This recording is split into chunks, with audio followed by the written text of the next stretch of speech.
Our difficulty, as I said, is not about the ultimate future. Our difficulty is how to make the heterogeneous mess that we have today take a decision in common and march in a cooperative way on that road which is bound to lead us to unity.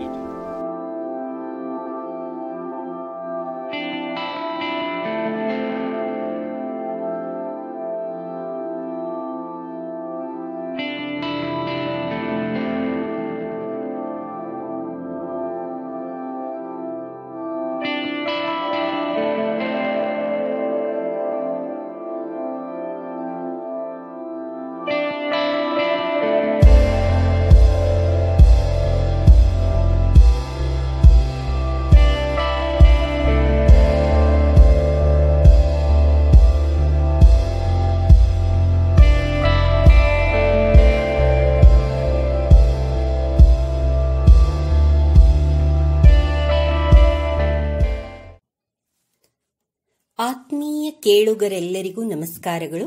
Ambedkar ಓದು ಸರಣಿಯಲ್ಲಿ ನಿಮ್ಮ ಮುಂದೆ ನಾನು ಶ್ರೀಮತಿ ಮಂಜುಳಾ ರಾಮಡಗಿ ಧಾರವಾಡದಿಂದ ಅಂಬೇಡ್ಕರ್ ಓದು ಸರಣಿ ಎಂಬ ಮಹತ್ವದ ಕಾರ್ಯ ಕೈಗೊಂಡ ಶ್ರೀಯುತ ಅರುಣ್ ಜೋಳದ್ ಕೂಡ್ಲಿಗಿ ಸರ್ ಅವರಿಗೆ ನನ್ನ ಹೃತ್ಪೂರ್ವಕವಾದ ಅಭಿನಂದನೆಗಳು. ಜೊತೆಗೆ ಈ ಅಭಿಯಾನದಲ್ಲಿ ನನಗೂ ಅವಕಾಶ ಕೊಟ್ಟಿದ್ದಕ್ಕಾಗಿ ಧನ್ಯವಾದಗಳನ್ನು ತಿಳಿಸುವೆ. ಇಂದು ನಾನು ಆಯ್ದುಕೊಂಡ ಪುಸ್ತಕ ಡಾಕ್ಟರ್ ಬಿ.ಆರ್. ಅಂಬೇಡ್ಕರ್ ವೀಸಾದ ನಿರೀಕ್ಷೆಯಲ್ಲಿ ನೆನಪುಗಳು ಎಂಬ 2011ರಲ್ಲಿ ಪ್ರಥಮ ಮುದ್ರಣವಾದದ್ದು. ಕನ್ನಡಕ್ಕೆ ಸದಾಶಿವ ಮರ್ಜಿಯವರು ಅನುವಾದಿಸಿದ್ದಾರೆ. ಈಗ ನಾನು ಓದುತ್ತಿರುವುದು 2015ರಲ್ಲಿ ದ್ವಿತೀಯ ಮುದ್ರಣವಾದ ಪುಸ್ತಕ. ಇದರಲ್ಲಿ 2ನೆಯ ಅಧ್ಯಾಯ ಬುದ್ಧ ಮತ್ತು ಬೌದ್ಧ ಧರ್ಮದ ಭವಿಷ್ಯ ಎಂಬುದನ್ನು ಓದುತ್ತಿರುವೆನು. ಪ್ರಪಂಚದಾದ್ಯಂತ ಜನರ ಧಾರ್ಮಿಕ ಭಾವನೆಗಳನ್ನು ಶತಮಾನಗಳಿಂದ ಮತ್ತು ಪ್ರಸ್ತುತ ಸಂದರ್ಭದಲ್ಲಿಯೂ ಪ್ರಭಾವಿಸುತ್ತಿರುವ ಧರ್ಮಗಳ ಪೈಕಿ 4 ಜನ ಧರ್ಮ ಪ್ರವರ್ತಕರು ನಿರ್ವಹಿಸಿದ ಪಾತ್ರ ಗಣನೀಯ.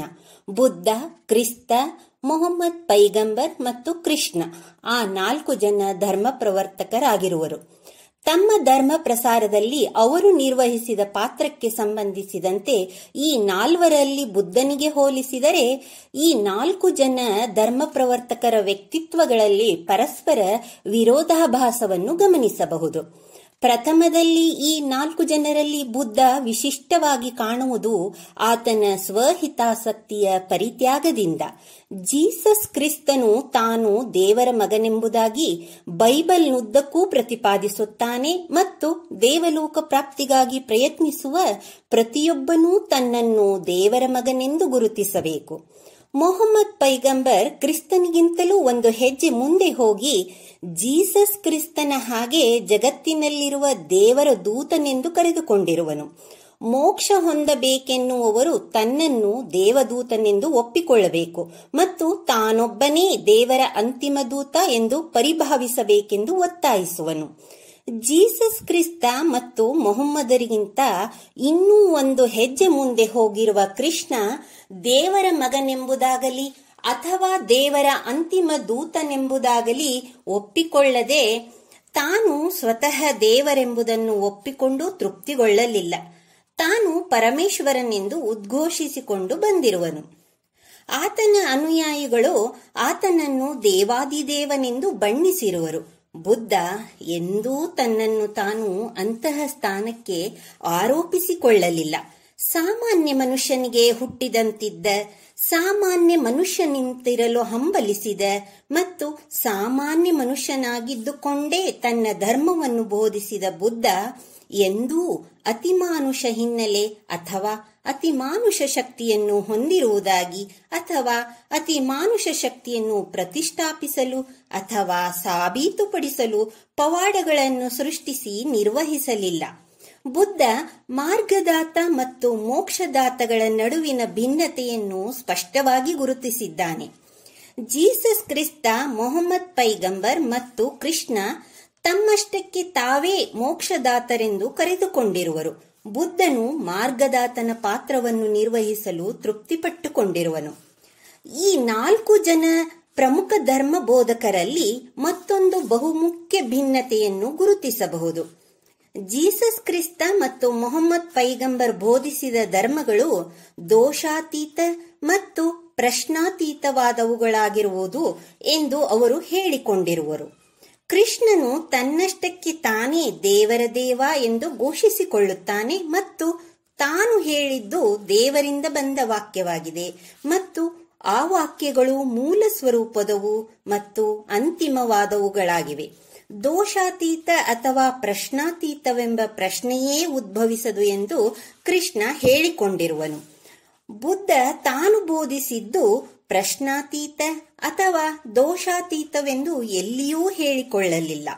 ಬುದ್ಧನು ತನ್ನ ಶಿಷ್ಯ ಆನಂದನಿಗೆ ಮಹಾಪರಿನಿಬ್ಬಣ ಸೂತದಲ್ಲಿ ತನ್ನ ಬೌದ್ಧ ಧರ್ಮವು ತರ್ಕಬದ್ಧತೆ ಮತ್ತು ಅನುಭವಗಳನ್ನಾಧರಿಸಿದೆ ಮತ್ತು ತಾನು ಬೋಧಿಸಿದ್ದು ಸರಿ ಎಂದು ತನ್ನ ಅನುಯಾಯಿಗಳು ಒಪ್ಪಿಕೊಳ್ಳಕೂಡದು ಮತ್ತು ತಾನು ಹೇಳಿರುವ ಕಾರಣಕ್ಕೆ ಅನುಯಾಯಿಗಳ ಮೇಲೆ ಅವು ಪ್ರತಿಬಂಧಕಗಳಲ್ಲವೆಂದು ಪ್ರತಿಪಾದಿಸಿರುವನು. ತನ್ನ ಬೋಧನೆಗಳು ತರ್ಕಬದ್ಧವು ಮತ್ತು ಅನುಭವಗಳನ್ನು ಆಧರಿಸಿರುವುದರಿಂದ ಅನುಯಾಯಿಗಳು ಅವುಗಳನ್ನು ಬದಲಾಯಿಸುವ ಅಥವಾ ಪ್ರಸಕ್ತ ಸನ್ನಿವೇಶ ಅಥವಾ ಸಂದರ್ಭಗಳಿಗೆ ಅವು ಪ್ರಸ್ತುತವಲ್ಲದಿದ್ದರೆ ಅಥವಾ ಅಪ್ರಸ್ತುತವೆಂದು ಕಂಡುಬಂದರೆ ಅಂತಹ ಬೋಧನೆಗಳನ್ನು ಬಿಟ್ಟು ಬಿಡಬಹುದು ಎಂದು ಹೇಳಿರುವನು. ಬೌದ್ಧ ಧರ್ಮವು ಎಂದೂ ನಿಂತ ನೀರಾಗಬಾರದು ಮತ್ತು ಪ್ರಾಚೀನ ಪಳೆಯುಳಿಕೆಯಂತಾಗಬಾರದು. ಅದು ನಿತ್ಯ ನೂತನವಾಗಿರಬೇಕು. ಎಲ್ಲ ಸಮಾಜ ಮತ್ತು ಸಂದರ್ಭಗಳಲ್ಲಿ ಸೇವಾ ನಿರಂತರತೆಯ ಹೊರತೆಯಾಗಿರಬೇಕೆಂದು ಬುದ್ಧನ ಬಯಕೆಯಾಗಿದ್ದಿತು. ಆದುದರಿಂದಲೇ ಬುದ್ಧನು ಸಮಯ ಸಂದರ್ಭಾನುಸಾರ ಅದನ್ನು ಪರಿವರ್ತಿಸುವ, ಚೈತನ್ಯ ತುಂಬುವ, ಅವಶ್ಯಕತೆಗಳಿಗನುಗುಣವಾಗಿ ಅದನ್ನು ಬದಲಾಯಿಸಿಕೊಳ್ಳುವ ಸ್ವಾತಂತ್ರ್ಯವನ್ನು ತನ್ನ ಅನುಯಾಯಿಗಳಿಗೆ ನೀಡಿದ್ದ. ಬೇರೆ ಯಾವ ಧರ್ಮ ಪ್ರವರ್ತಕನು ತನ್ನ ಅನುಯಾಯಿಗಳಿಗೆ ಇಂತಹ ಸ್ವಾತಂತ್ರ್ಯ ನೀಡುವ ಧೈರ್ಯ ಮತ್ತು ದಾಷ್ಟತೆಯನ್ನು ತೋರಿಸಿರುವುದಿಲ್ಲ. ಅವರು ಧರ್ಮದ ಅಂಕುಡೊಂಕು ತಿದ್ದಲು ಅವಕಾಶ ನೀಡುವುದರ ಬಗ್ಗೆ ಆತಂಕವನ್ನು ಹೊಂದಿದ್ದರು. ಒಂದು ವೇಳೆ ಧರ್ಮದಲ್ಲಿರುವ ಅಂಕುಡೊಂಕು ತಿದ್ದಲು ಅವಕಾಶ ನೀಡಿದರೆ ತಾವು ಹುಟ್ಟು ಹಾಕಿ ನೀರೆರೆದು ಪೋಷಿಸಿದ ಧರ್ಮದ ಮೂಲ ರಚನೆಯನ್ನು ಧ್ವಂಸ ಮಾಡಬಹುದೆಂದು ಭಾವಿಸಿದ್ದರು. ಬುದ್ಧನಿಗೆ ಅಂತಹ ಯಾವ ಭಯ ಅಥವಾ ಆತಂಕಗಳಿರಲಿಲ್ಲ. ಬುದ್ಧನಿಗೆ ತನ್ನ ಧರ್ಮದ ಬುನಾದಿಯ ಮೇಲೆ ಅಚಲವಾದ ವಿಶ್ವಾಸವಿದ್ದಿತು. ತನ್ನ ಧರ್ಮದ ಬುನಾದಿಯನ್ನಾಗಲಿ ಇಲ್ಲವೇ ಅದರ ಮೂಲ ತತ್ವಗಳನ್ನಾಗಲಿ ಧ್ವಂಸ ಮಾಡುವಂತಹ ಶಕ್ತಿ ಎಂತಹ ಶ್ರದ್ಧಾಭಂಜಕನಿಗೂ ಇಲ್ಲವೆಂಬುದು ಬುದ್ಧನ ವಿಶ್ವಾಸವಾಗಿದ್ದಿತು. ಇದು ಬುದ್ಧನ ವೈಶಿಷ್ಟ್ಯವಾಗಿದ್ದಿತು. ಆತನ ಬೌದ್ಧ ಧರ್ಮದ ತಿರುಳು ಏನು? ತನ್ನ ಎದುರಾಳಿ ಧರ್ಮ ಪ್ರವರ್ತಕರೊಂದಿಗೆ ಅದನ್ನು ಹೇಗೆ ಹೋಲಿಸಬಹುದು ಎನ್ನುವಂತಹ ಬಹುಮುಖ್ಯ ಪ್ರಶ್ನೆಗಳು ಬುದ್ಧನ ಮುಂದಿದ್ದವು. ಮೊದಲಿಗೆ ಬೌದ್ಧ ಧರ್ಮವನ್ನು ಹಿಂದೂ ಧರ್ಮದೊಂದಿಗೆ ಹೋಲಿಸಿ ನೋಡೋಣ. ಈ ಪ್ರಯತ್ನದಲ್ಲಿ ಸಮಯ ಮತ್ತು ಸ್ಥಳದ ಅಭಾವವಿರುವುದರಿಂದ ಹೋಲಿಕೆಯನ್ನು ಎರಡು ಪ್ರಮುಖ ಅಂಶಗಳಿಗೆ ಸೀಮಿತಗೊಳಿಸಿ ಅವುಗಳ ಮಹತ್ವದ ವ್ಯತ್ಯಾಸವನ್ನು ಗುರುತಿಸಲು ಪ್ರಯತ್ನಿಸೋಣ. ಹಿಂದೂ ಧರ್ಮವು ನೈತಿಕತೆಯ ಆಧಾರದ ಮೇಲೆ ಸ್ಥಾಪಿತವಾದ ಧರ್ಮವಲ್ಲ. ಹಿಂದೂ ಧರ್ಮದಲ್ಲಿರುವ ನೈತಿಕತೆಯು ಆ ಧರ್ಮದ ಬಹುಮುಖ್ಯ ಬೇರ್ಪಡಿಸಲಾರದ ಭಾಗವೇನೂ ಅಲ್ಲ. ಅದು ಧರ್ಮದ ತಳಹದಿಯೂ ಆಗಿರುವುದಿಲ್ಲ. ಸಾಮಾಜಿಕ ಅಗತ್ಯತೆಗಳಿಗೆ ಅನುಗುಣವಾಗಿರುವ ಪ್ರತ್ಯೇಕ ಶಕ್ತಿಯೇ ಹೊರತು ಧರ್ಮದಲ್ಲಿರುವ ಧಾರ್ಮಿಕ ಕಟ್ಟಳೆಯಲ್ಲ. ಬುದ್ಧನ ಬೌದ್ಧ ಧರ್ಮವು ನೈತಿಕವಾದುದು. ಅದು ಧರ್ಮದ ತಳಹದಿಯಾಗಿರುವುದು. ಅದು ನೈತಿಕವಾದುದು ಅಲ್ಲವಾದರೆ ಬೌದ್ಧ ಧರ್ಮವೇ ಅಲ್ಲ. ಬೌದ್ಧ ಧರ್ಮದಲ್ಲಿ ದೇವರು ಇಲ್ಲವೆಂಬುದು ಸತ್ಯವಾದುದು. ದೇವರ ಸ್ಥಾನದಲ್ಲಿ ನೈತಿಕತೆ ಇರುವುದು. ಬೇರೆ ಧರ್ಮಗಳಿಗೆ ದೇವರು ಹೇಗೋ ಹಾಗೆ ನೈತಿಕತೆಯೇ ಬೌದ್ಧ ಧರ್ಮದ ದೇವರು.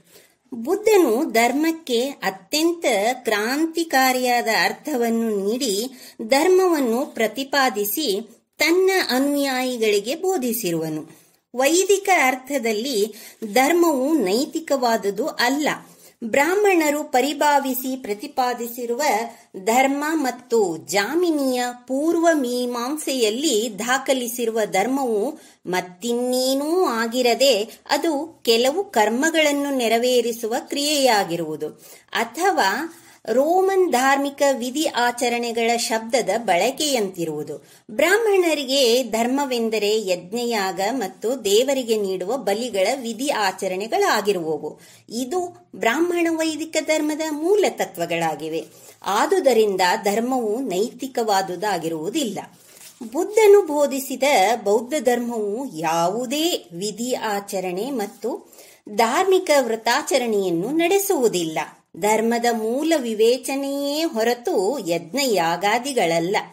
ಕರ್ಮದ ಬದಲಾಗಿ ನೈತಿಕತೆಯೇ ಧರ್ಮದ ಮೂಲವಾಗಿದೆ. ಧರ್ಮ ಶಬ್ದವನ್ನು ಬ್ರಾಹ್ಮಣ ಧರ್ಮಗುರುಗಳು ಮತ್ತು ಬುದ್ಧ ಉಪಯೋಗಿಸಿದ್ದರೂ ಅದರ ಅರ್ಥ ಮತ್ತು ವ್ಯಾಪ್ತಿಯು ವೈಚಾರಿಕವಾಗಿ ಮತ್ತು ಮೂಲಭೂತವಾಗಿ ಬೇರೆಯದೇ ಆಗಿರುವುದು. ಧರ್ಮದ ಮೂಲ ಮತ್ತು ಬುನಾದಿಯು ನೈತಿಕತೆಯನ್ನು ಆಧರಿಸಿದೆ ಎಂದು ಬೋಧಿಸಿದವನೇ ಬುದ್ಧ. ಬುದ್ಧನ ಪ್ರಕಾರ ನೈತಿಕತೆಯು ಧರ್ಮದ ಮೂಲ ಆಧಾರ ಸ್ತಂಭವಾಗಿರುವುದು. ಧರ್ಮವು ವ್ರತಾಚರಣೆ ಮತ್ತು ವಿಧಿ ಆಚರಣೆಗಳ ಮೂಲ ಎಂಬ ಹಳೆಯ ಪರಿಕಲ್ಪನೆಯನ್ನು ತನ್ನ ಭಗವದ್ಗೀತೆಯಲ್ಲಿ ತೊಡೆದುಹಾಕಲು ಕೃಷ್ಣನಿಗೂ ಸಾಧ್ಯವಾಗಲಿಲ್ಲ. ಭಗವದ್ಗೀತೆಯಲ್ಲಿ ಕೃಷ್ಣ ಬೋಧಿಸಿದಂತೆ ಅನಾಸಕ್ತಿ ಯೋಗ ಅಥವಾ ನಿಷ್ಕಾಮ ಕರ್ಮ ಸಿದ್ಧಾಂತದಿಂದ ಬಹಳ ಜನ ಸಂಕಷ್ಟಕ್ಕೀಡಾಗಿರುವರು. ಪ್ರತಿಫಲಾಪೇಕ್ಷೆ ಇಲ್ಲದೆ ಒಳ್ಳೆಯದನ್ನು ಮಾಡು ಎನ್ನುವ ಆಮಿಷದ ಅರ್ಥದಲ್ಲಿ ಅದನ್ನು ಬಳಸಿಕೊಳ್ಳಲಾಗಿರುವುದು. ಇದು ನಿಷ್ಕಾಮ ಕರ್ಮ ಸಿದ್ಧಾಂತವನ್ನು ಸಂಪೂರ್ಣ ತಪ್ಪಾಗಿ ಅರ್ಥೈಸಲಾಗಿದೆ. ಅದರ ಅರ್ಥವೇ ಬೇರೆಯಾಗಿರುವುದು. ಕರ್ಮವೆಂದರೆ ಕಾಯಕವೆನ್ನುವ ಅರ್ಥ ಬರುವ ಶಬ್ದ ಬಳಕೆ ನಿಷ್ಕಾಮ ಕರ್ಮದಲ್ಲಿ ಮಾಡಲಾಗಿದ್ದು ಅದರ ನಿಜವಾದ ಅರ್ಥ ಅದಲ್ಲ. ಜಾಮಿನಿ ಮತ್ತು ಬ್ರಾಹ್ಮಣರು ನೈಜವಾಗಿ ಉಪಯೋಗಿಸುತ್ತಿದ್ದ ಮೂಲ ಶಬ್ದವೇ ಕರ್ಮ ಮತ್ತು ಅದೇ ಅರ್ಥದಲ್ಲಿ ನಿಷ್ಕಾಮ ಕರ್ಮದಲ್ಲಿ ಅದೇ ಅರ್ಥ ಬರುವಂತೆ ಶಬ್ದದ ಬಳಕೆಯನ್ನು ಮಾಡಲಾಗಿರುವುದು. ವಿಧಿ ಮತ್ತು ವೃತಾಚರಣೆಗೆ ಸಂಬಂಧಿಸಿದಂತೆ ಜಾಮಿನಿ ಮತ್ತು ಭಗವದ್ಗೀತೆಯಲ್ಲಿ ಒಂದು ಅಂಶದ ಮೇಲೆ ವ್ಯತ್ಯಾಸವಿರುವುದು. ಬ್ರಾಹ್ಮಣರು ನಡೆಸುತ್ತಿದ್ದ ವಿಧಿ ಮತ್ತು ವೃತಾಚರಣೆಗಳು ಎರಡು ಪ್ರಮುಖ ವರ್ಗದವುಗಳಾಗಿರುವವು. ಒಂದು ನಿತ್ಯ ಕರ್ಮಗಳು ಮತ್ತು ಎರಡು ನೈಮಿತ್ತಿಕ ಕರ್ಮಗಳು. ನಿತ್ಯ ಕರ್ಮಗಳೆಂದರೆ ಪ್ರತಿನಿತ್ಯ ನೆರವೇರಿಸುತ್ತಿದ್ದ ವಿಧಿ ವ್ರತಾಚರಣೆಗಳಾಗಿದ್ದು ಅವುಗಳನ್ನು ಧಾರ್ಮಿಕ ಉದ್ದೇಶಕ್ಕಾಗಿ ನೆರವೇರಿಸುತ್ತಿದ್ದರೂ ಅವುಗಳಿಗೆ ಯಾವುದೇ ರೀತಿಯ ಫಲಾಪೇಕ್ಷೆ ನಿರೀಕ್ಷಿಸಲಾಗುತ್ತಿರಲಿಲ್ಲ. ಅವುಗಳನ್ನು ನಿಷ್ಕಾಮ ಕರ್ಮಗಳೆಂದು ಕರೆಯಲಾಗುತ್ತಿತ್ತು. ಇನ್ನೊಂದು ರೀತಿಯ ಕರ್ಮಗಳನ್ನು ನೈಮಿತ್ತಿಕ ಕರ್ಮಗಳೆಂದು ಕರೆಯಲಾಗುತ್ತಿತ್ತಲ್ಲದೆ ಸಮಯ ಸಂದರ್ಭಕ್ಕನುಸಾರ ನೆರವೇರಿಸಲಾಗುತ್ತಿತ್ತು. ಅಂದರೆ ಅಂತಹ ಕರ್ಮಗಳನ್ನು ಕಾಮಾಯ ಕರ್ಮವೆನ್ನಲಾಗುತ್ತಿತ್ತು ಮತ್ತು ಅವುಗಳ ಆಚರಣೆಯಿಂದ ಫಲಾಪೇಕ್ಷೆಯನ್ನು ಅದನ್ನು ಆಚರಿಸುವವರು ನಿರೀಕ್ಷಿಸುತ್ತಿದ್ದರು. ಭಗವದ್ಗೀತೆಯಲ್ಲಿ ಕೃಷ್ಣನು ಈ ಕಾಮಾಯ ಕರ್ಮಗಳನ್ನು ಖಂಡಿಸಿರುವನು. ಆದರೆ ನಿಷ್ಕಾಮ ಕರ್ಮಗಳನ್ನು ಕೃಷ್ಣನು ಖಂಡಿಸಿರುವುದಿಲ್ಲ. ಇನ್ನೊಂದೆಡೆ ಅವುಗಳನ್ನು ಶ್ಲಾಘಿಸಿರುವನು. ಕೃಷ್ಣನ ಧರ್ಮ ಕೂಡ ನೈತಿಕತೆಯನ್ನು ಹೊಂದಿರಲಿಲ್ಲ ಎಂಬುದನ್ನು ನಾವು ಮನಸ್ಸಿನಲ್ಲಿಟ್ಟುಕೊಳ್ಳಬೇಕಾಗುತ್ತದೆ. ಅದು ಯಜ್ಞ ಮತ್ತು ಯಾಗಗಳನ್ನೊಳಗೊಂಡ ಕರ್ಮಗಳಿಂದ ಕೂಡಿದ ಧರ್ಮವೇ ಆಗಿದೆ. ಅದೊಂದು ನಿಷ್ಕಾಮ ಕರ್ಮ ರೀತಿಯ ಧರ್ಮವಾಗಿರುವುದು. ಹಿಂದೂ ಧರ್ಮ ಮತ್ತು ಬೌದ್ಧ ಧರ್ಮಗಳ ನಡುವಿನ ಭಿನ್ನತೆಯು ಮೇಲಿನದೊಂದು ರೀತಿಯಾದರೆ ಇನ್ನೊಂದೆಡೆ ಹಿಂದೂ ಧರ್ಮವು ಅಸಮಾನತೆಯನ್ನು ಬೋಧಿಸುತ್ತದೆ. ಚಾತುರ್ವರ್ಣ ಸಿದ್ಧಾಂತವು ಅಸಮಾನತೆಯಿಂದ ಕೂಡಿರುವಂತದ್ದಾಗಿದೆ. ಇದಕ್ಕೆ ತದ್ವಿರುದ್ಧವಾಗಿ ಬುದ್ಧನು ಸಮಾನತೆಯನ್ನು ಎತ್ತಿ ಹಿಡಿದಿರುವನು.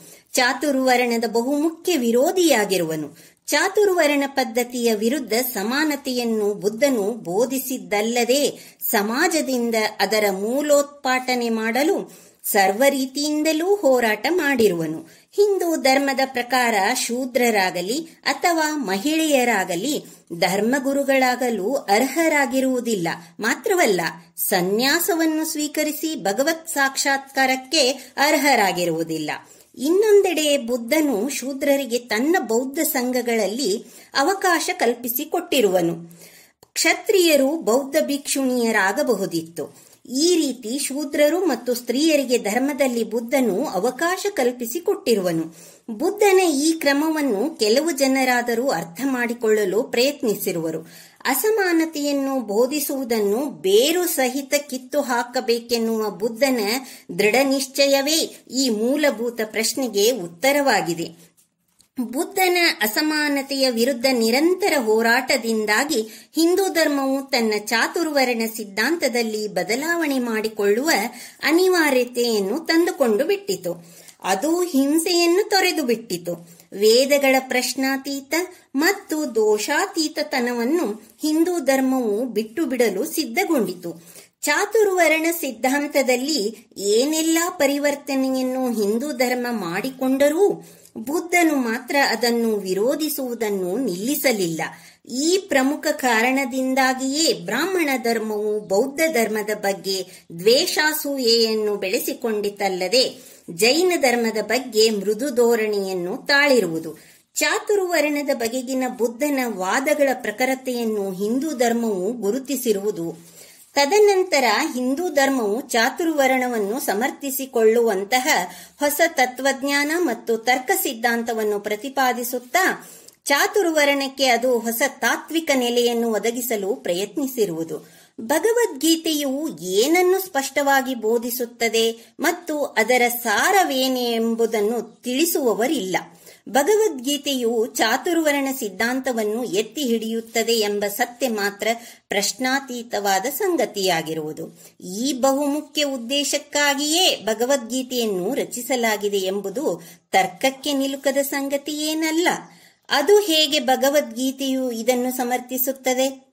ಕೃಷ್ಣ ಹೇಳುವುದೇನೆಂದರೆ, ದೇವರಾಗಿ ತಾನು ಚಾತುರ್ವರ್ಣ ವ್ಯವಸ್ಥೆಯನ್ನು ಸೃಷ್ಟಿಸಿರುವುದಾಗಿ ಮತ್ತು ಗುಣ ಕರ್ಮ ಸಿದ್ಧಾಂತಗಳೇ ಅದರ ಆಧಾರವಾಗಿದೆ. ಪ್ರತಿಯೊಬ್ಬ ವ್ಯಕ್ತಿಯು ಹೊಂದಿರುವ ಅಂತರ್ಗತ ಗುಣಗಳ ಆಧಾರದ ಮೇಲೆ ವೃತ್ತಿ ಮತ್ತು ಸ್ಥಾನಮಾನವನ್ನು ನೀಡಲಾಗಿರುವುದು. ಇದು ಚಾತುರ್ವರ್ಣ ವ್ಯವಸ್ಥೆಯ ಸಮರ್ಥನೆ. ಎರಡು ಸಂಗತಿಗಳು ಸ್ಪಷ್ಟವಾಗಿ ಗೋಚರಿಸುತ್ತವೆ. ಈ ಸಿದ್ಧಾಂತವು ಹೊಸದಾಗಿರುವುದು ಒಂದು ಸಂಗತಿ, ಹಳೆಯ ಸಿದ್ಧಾಂತವೇ ಬೇರೆಯಾಗಿರುವುದು. ಹಳೆಯ ಸಿದ್ಧಾಂತದನ್ವಯ ಚಾತುರ್ವರ್ಣದ ಮೂಲ ಬುನಾದಿಯೇ ವೇದಗಳು. ವೇದಗಳು ಹೇಗೆ ಪ್ರಶ್ನಾತೀತ ಮತ್ತು ದೋಷಾತೀತ, ಹಾಗೆ ಅದರಿಂದ ಸೃಷ್ಟಿಗೊಂಡ ಚಾತುರ್ವರ್ಣ ಸಿದ್ಧಾಂತವು ಪ್ರಶ್ನಾತೀತ ಮತ್ತು ದೋಷಾತೀತ.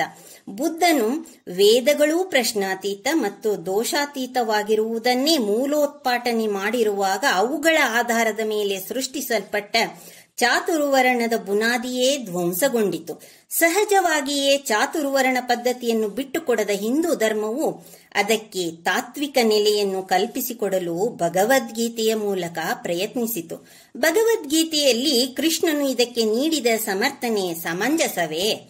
ಭಗವದ್ಗೀತೆಯು ದೇವರ ವಾಣಿ ಎಂದು ಪರಿಗಣಿಸುವ ಎಲ್ಲ ಹಿಂದೂಗಳು ಇದನ್ನು ಒಪ್ಪುವರು. ಇತರ ಹಿಂದೂಯೇತರರು ಕೂಡ ಕೃಷ್ಣನ ವಾದದಿಂದ ಸಂತೃಪ್ತರಾಗಿರುವರು.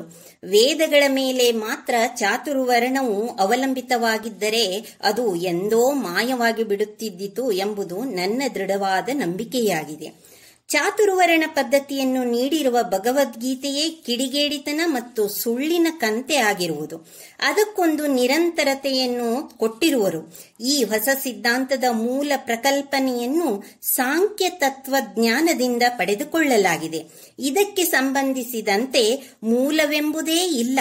ಚಾತುರ್ವರ್ಣ ವ್ಯವಸ್ಥೆಯನ್ನು ಸಮರ್ಥಿಸಿಕೊಳ್ಳಲು ಕೃಷ್ಣನು ಸೃಷ್ಟಿಸಿದ ಮೂಲವಾಗಿರುವುದು. ಈ ರೀತಿ ಮಾಡಿರುವುದರಿಂದ ಕೃಷ್ಣನು ಕುತರ್ಕ ಅಥವಾ ತಪ್ಪು ಅಭಿಪ್ರಾಯಕ್ಕೆಡೆ ಮಾಡಿರುವನು. ಸಾಂಖ್ಯ ಪದ್ಧತಿಯ ಕರ್ತೃ ಕಪಿಲನು ದೇವರಿಲ್ಲವೆಂದು ತರ್ಕಿಸುತ್ತಾ ಭೌತ ದ್ರವ್ಯವು ಸತ್ತಿದೆ ಎಂದು ನಂಬಿರುವುದರಿಂದ ದೇವರು ಅವಶ್ಯವೆಂಬುದಾಗಿದೆ. ಆದರೆ ಅದು ಕ್ರಿಯಾಶೀಲವಾಗಿರುವುದು.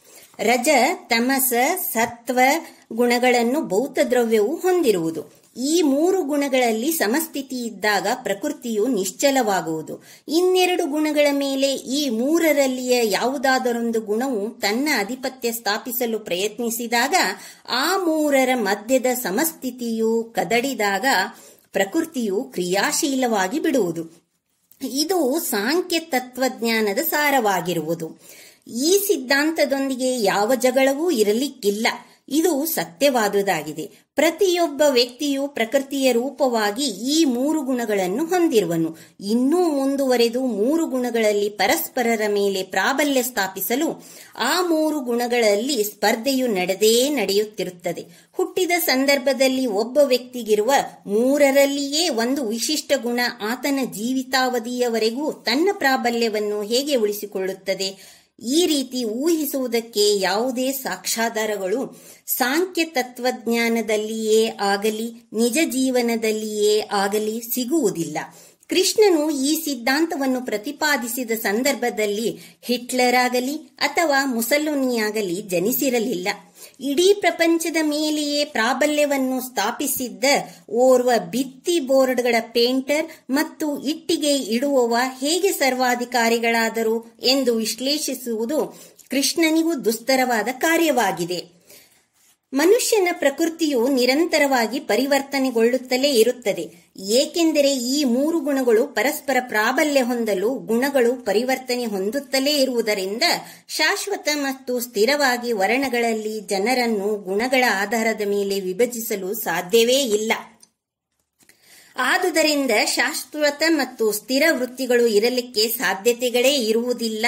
ಇದರಿಂದಾಗಿ ಇಡೀ ಭಗವದ್ಗೀತೆಯ ಸಿದ್ಧಾಂತವು ನೆಲಕಚ್ಚಿಕೊಂಡು ಬಿಡುತ್ತದೆ. ಆದರೆ ಮೇಲ್ನೋಟಕ್ಕೆ ಅದು ನ್ಯಾಯಸಮ್ಮತವೆಂದು ತೋರುವ ಮತ್ತು ಅದರ ಒಳ್ಳೆಯ ಆಕರ್ಷಕ ನೋಟಕ್ಕೆ ಮಾರುಹೋದ ಹಿಂದೂಗಳು ಮೋಹಾಂಧತೆಯಿಂದ ಅದನ್ನು ಸ್ವೀಕರಿಸಿರುವರು ಮತ್ತು ಅದರ ದಾಸರಾಗಿರುವರು. ಇದರ ಫಲಿತಾಂಶವೆಂದರೆ ಹಿಂದೂ ಧರ್ಮವು ವರ್ಣ ವ್ಯವಸ್ಥೆಯನ್ನು ಎತ್ತಿ ಹಿಡಿಯುವುದನ್ನು ಮುಂದುವರೆಸುತ್ತಿರುವುದು. ಇವೆರಡೂ ಹಿಂದೂ ಧರ್ಮದ ಶತ್ರುಗಳಾಗಿರುವವು. ಬೌದ್ಧ ಧರ್ಮವು ಈ ಎರಡರಿಂದಲೂ ಮುಕ್ತವಾಗಿರುವುದು.